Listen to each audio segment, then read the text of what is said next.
Hello friends, welcome again my new video. मैं आपको R S Agarwal class 9 का जो मैथ है एक्सरसाइज नंबर 1B का क्वेश्चन नंबर 40 बताने वाला हूं। इससे पहले का जो भी प्रीवियस क्वेश्चन है मैंने यूट्यूब पर अपलोड कर चुका हूं। तो चलिए क्वेश्चन नंबर 40 को करते हैं। देखिए क्वेश्चन नंबर 14 क्या है, एक बार पढ़ते हैं। इससे पहले का ये देखिए, ये और ये सेम क्वेश्चन है। चलिए, लेकिन इसमें क्या था, इसमें ट्रायंगल दिया था इसमें 39 में, और इसमें पैरेललोग्राम दिया है। मैं सब आपको बता दूंगा पैरेललोग्राम क्या होता है। चलिए, it's okay. If two adjacent vertices of a parallelogram, यानी दो साइड जो पैरेललोग्राम का उसका कोऑर्डिनेट दिया है 3,2 और 1,0 दिया है, and then the diagonal intersect at. और डायगोनल क्या होती है चलिए मैं आपको बताऊंगा, कोई बात नहीं। इंटरसेक्ट एट टू आप नहीं जानते, कोई बात नहीं, मैं आपको बताऊंगा। इंटरसेक्ट कर रहा है यानी इंटरसेक्ट कर रहा है। चलिए क्वेश्चन एक बार नोटबुक पे आपको समझा देता हूँ। सबसे पहले एक पैरेललोग्राम बनाएंगे। पैरेललोग्राम कुछ इस टाइप से बनता है। इधर बना लेते हैं पैरेललोग्राम। देखिए इधर ये आपका पैरेललोग्राम होता है। It's okay. ये आपका थोड़ा सा और इधर बढ़ा देता हूँ, ये आपका पैरेललोग्राम। It's okay. पैरेललोग्राम कुछ इस टाइप का होता है, और उसमें दिया है ए, जो दिया है ए का कोऑर्डिनेट मान लीजिए ए दिया है, कुछ नहीं दिया तो ए मान लीजिए, बी मान लीजिए, सी मान लीजिए, डी मान लीजिए, कुछ भी मान लीजिए, हो जाएगा।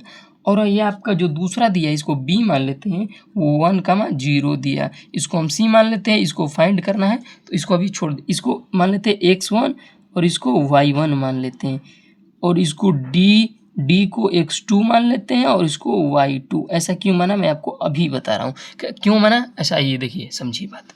देखिए ए दिया है, इसको इस तरह से रहेगा। हाँ देखिए, ए दिया है, ए का कोऑर्डिनेट ये दिया है, बी है, हम इसको मान लें कि ए का कोऑर्डिनेट इतना दिया है, बी का कोऑर्डिनेट इतना दिया है, या तो आप सी डी कुछ भी मान सकते हैं, लेकिन एक क्रम से अरेंज से चलेंगे थोड़ा बेटर फीलिंग होगा, बेटर अंडरस्टैंडिंग होगी। It's okay. तो चलिए देखिए, यहाँ पर 3,2 दिया है और 1,0 दिया है, और तो इसको सी है। सी को हमको क्या मानना है, x1 मान लिए, कुछ भी मान सकते हैं। तो x1 मान लिए इसको, और इसको y1 मान लिए, इसको x2 मान लिए, क्योंकि d पर आ रहा है, ये फर्स्ट ये सेकेंड, इसलिए हम इसको x2 और yd मान। ठीक, इट्स इक्वल टू।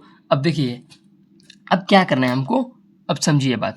देखिए अब कह रहा है कि जो इंटरसेक्ट करता है, यानी इंटरसेक्ट का मतलब ये होता है एक दूसरे को जब इंटरसेक्ट करता है तो एक पॉइंट बनाता है जिसका नाम है O। इसमें दिया नहीं, हम O अपने से लेट कर लेते हैं।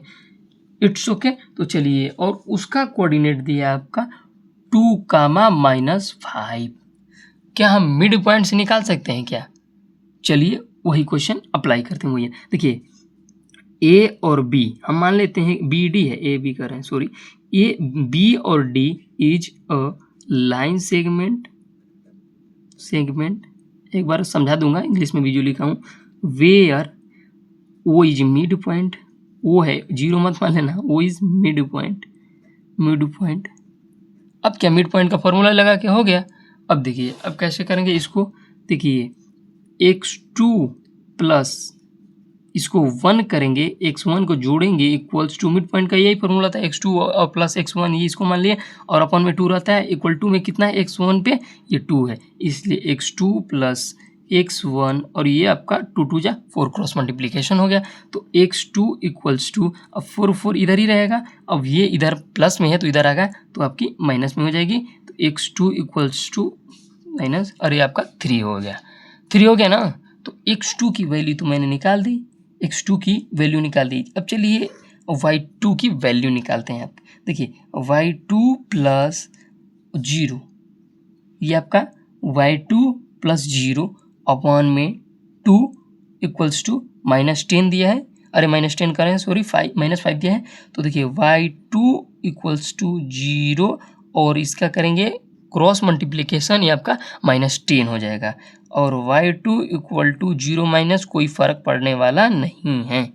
It's okay. तो ये देखिए y2 की भी वैल्यू निकल गई, समझ में आई। x2 की भी वैल्यू निकल गई, y2। तो अब d का कोऑर्डिनेट आपका क्या निकल के आ गया, ये आपकी 3 हो गई, और y2 की माइनस आपकी 10 निकल के आ गई। अब चलिए c का कोऑर्डिनेट निकालें। और देखिए इसका भी पहले निकाल सकते थे, लेकिन जो आपको मन वो ले सकते हैं, पहले लिख सकते हैं AC is a line segment where O is a mid point, चाहे आप कर सकते हैं BD is a line segment where क्या दिया है, O is a mid point. चलिए एक तो फाइंड कर लें, अब C का निकालेंगे। अब C निकालने के लिए क्या करेंगे, देखिए A और C को हम लाइन सेगमेंट मानेंगे। AC is a line segment, यहाँ पर सेगमेंट लिख लेते हैं, तो स्टेप बाय स्टेप आपको समझा रहे हैं, आप थोड़ा बढ़िया से कीजिएगा। देखिए अब वेयर लिखिए, where O is a mid point, O is a mid point, आपका ओ है जो वो आपका मिड पॉइंट है। अब क्या निकालने लेंगे, देखिए x1 और 3 को जोड़ेंगे,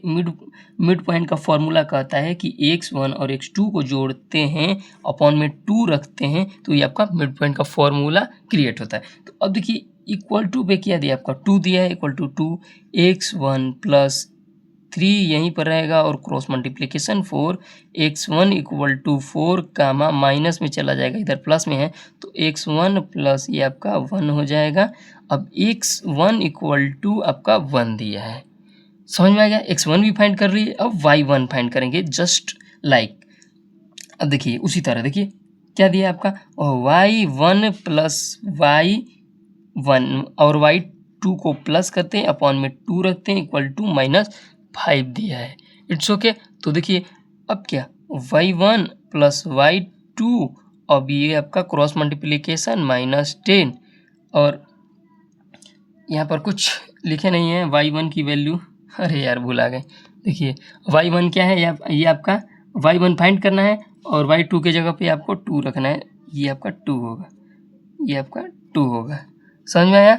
अब देखिए ये y1 दिया है और ये आपका प्लस में दिया है, तो उधर जाएगा तो आपका ये प्लस में इधर जाएगा तो ये आपका माइनस में हो जाएगा, y1 प्लस -12।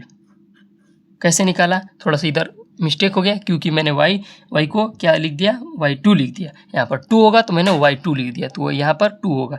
क्यों, देखिए यहाँ पर y1 प्लस किए और ये आपको y2 प्लस करना था, जिसमें हम y2 लिख देते हैं, तो कोई दिक्कत नहीं, चलिए हो गया। y2 यहाँ पर कर दिए तो इसको प्लस किए और ये इधर क्या था, प्लस में था, इसलिए इधर हम ट्रांसफ़र किए तो ये माइनस में चला गया, ये आपका फाइंड हो गया। तो चलिए इसको कैसे लिखेंगे आपको बताते रहा हूँ। c का जो कोऑर्डिनेट होगा वो x का 1 हो गया और इसका -12 हो गया, तो ये आप फाइंड कर लें, डेट इज़ योर आंसर।